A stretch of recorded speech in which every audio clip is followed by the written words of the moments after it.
Шестой созыв Госсобрания Ил-Тумен провел первое пленарное заседание. Обновленный парламент избрал руководящий состав и членов постоянных комитетов. Кто возглавил Госсобрание, расскажет Сырглана Захарова.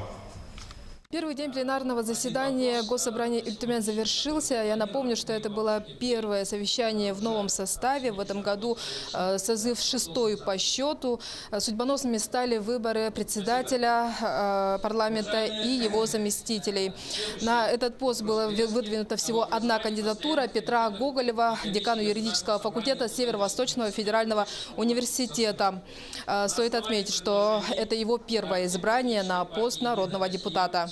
Мы более шире будем привлекать граждан к участию в законотворческом процессе. Более того, на сайте парламента мы будем реализовывать проект, который будет аналогом единого окна. То есть активные граждане могут всегда направлять свои предложения по проектам законов Республики Саха-Якутия, находящихся в производстве парламента.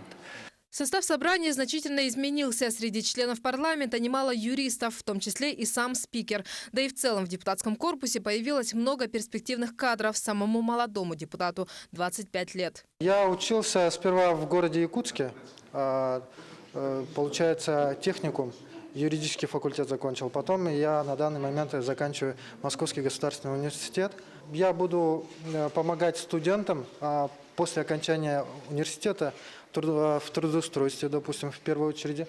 Потом молодым специалистам по поводу проживания и молодых семей. По итогам выборов мандаты распределились следующим образом. 43 у «Единой России», 10 у коммунистов, 9 кресел занимает «Справедливая Россия», 4 либерал-демократы и по одному месту у «Гражданской платформы» и самовыдвиженцев.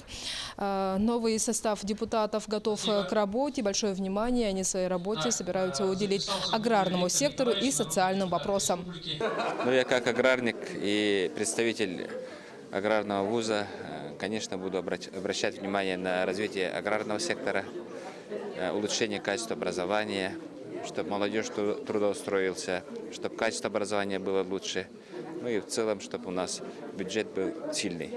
Пленарное заседание шестого созыва Госсобрания Ил-Тумен продолжится в среду.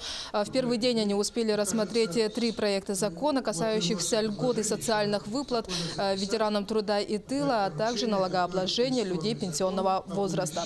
Сырглана Захарова, Григорий Охлопков, Илья Сыромятников, Якутск.